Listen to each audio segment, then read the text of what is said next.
Good afternoon. My name is Nahian and my fellow group members include Haden-Fisher, Mallory, Sarabia, and Yumna Elmasri. The research question we thought would be most applicable to our sample population is, what is the most commonly eaten fast food chain? Today we will discuss, analyze, and interpret our data from the survey. The sample method that we decided to use was cluster sampling, because our sample population was 100 people divided by 4 for the 4 grades in high school, dedicating 25 surveys per class. We decided to use cluster sampling because it provides us with an equally distributed sample population, allowing for an easily comparable dataset. Sampling bias is bound to occur due to the biased distribution of fast food chains near our school, which caused kids to eat at a specific set of restaurants solely based on convenience. The data gathering experience was overall relatively easy because the student body complied with our demands and requests. The 5-number summary we did was based on our only quantitative question, which was how many times a week do you eat fast food? And the mean for this was 1.76, which means the vast majority of the population eats fast food just above 1 day a week. The mode was once a week, the median was twice a week, and the range was 4. On this slide, you can see our actual Google form, which was sent to the sample population. There are a total of 10 questions, and some examples of the questions are, how many times a week do you eat fast food? And how much do you spend on average per transaction? We began this project by formulating a question to survey our sample population, and the question we found most relevant is, what is the most commonly eaten fast food chain within our sample population of 25 students from each high school grade level at Summit? Our null hypothesis, or what we predict our data will show, is that 50% or more of the sample population most commonly consumes Chick-fil-A, or otherwise illustrated as meal greater than or less than 50% or more of the sample population most commonly consumes Chick-fil-A. Our alternate hypothesis was that less than 50% of the sample population most commonly consumes Chick-fil-A, or shown in simple form as mu less than or greater than 50% or less of the sample population most commonly consumes Chick-fil-A. When conducting research, it's detrimental to remain ethical. To ensure that we were doing so, we explained the purpose of our survey in a short description so all participants knew what their answers were being used for. On top of this, we didn't make the participant enter their name when taking their survey, allowing them to remain anonymous.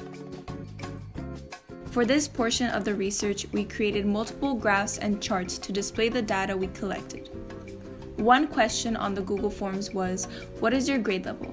For this, we created a dot plot and a pictograph. A dot plot is a statistical chart which consists of using dots on a scale to compare the frequency within groups. As you can see, the frequency per grade level is 25.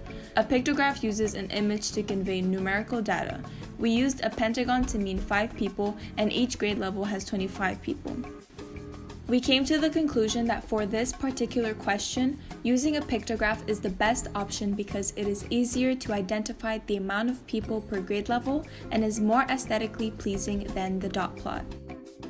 We used bar graphs for these 2 questions because bar graphs can help us make comparisons and identify trends between the categories of our data. On the left is the question, which of the following fast food do you eat most in a single week? We used a horizontal bar graph to display this data. As you can see, 57%, which is equivalent to 57 people, chose Chick-fil-A. After that, it was McDonald's at 33%, Cane's at 32%, Whataburger at 20%, and the rest were below 20%. Chick-fil-A was chosen by more than half of our sample size. On the right is the question, why do you eat fast food? We used a vertical bar graph to display the data. The top choices at 61% each were convenience and craving. Next was taste, someone else buys it, inexpensive, and lastly, peer pressure. Using bar graphs for these questions was the best option as it helped us clearly compare the information that was found. Using bar graphs for these questions was the best option as it helped us clearly compare the information that was found. The group used pie charts to help easily illustrate the proportions of the sample group for each response. The top left chart is the question, what is your gender? Which shows that 33 of our participants were male, while the other 67% were female students. The bottom left question is, do you eat fast food? Which shows that 99% of our student sample population eats fast food, while 1% or a single person does not eat fast food at all.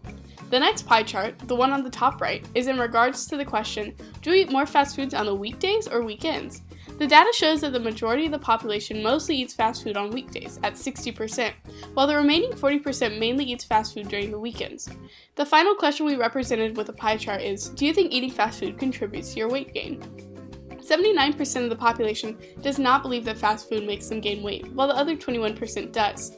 These questions were all best represented with a pie chart because pie charts can use this sample size to demonstrate the proportions of our larger population, the entire high school.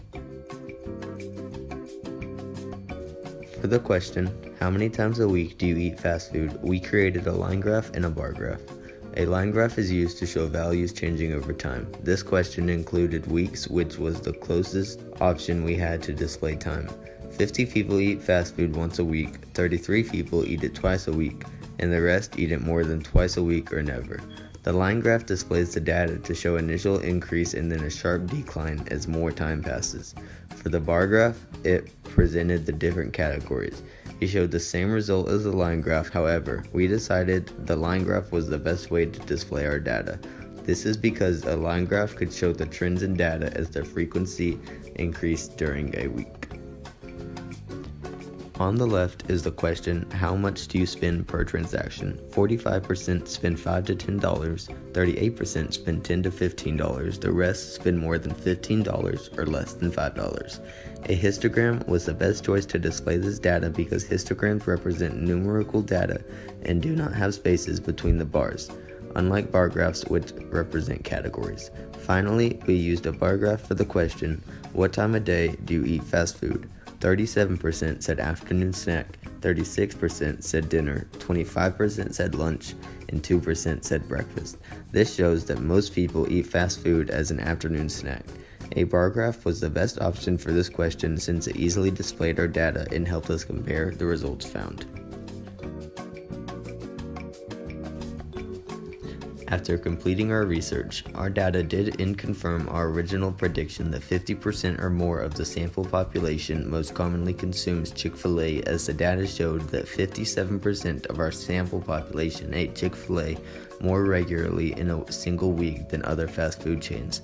Additionally, after reviewing our data, we were most surprised that the second most regularly eaten at chain was McDonald's, simply because it has such a bad reputation for being unhealthy and greasy, so we didn't expect many people to eat there. Finally, we believe our data is useful specifically to the included fast food chains such as McDonald's, Chick-fil-A, Sonic, and many more because the chains can utilize our data to better understand their lack of favorability within the same population, in this case, high school students.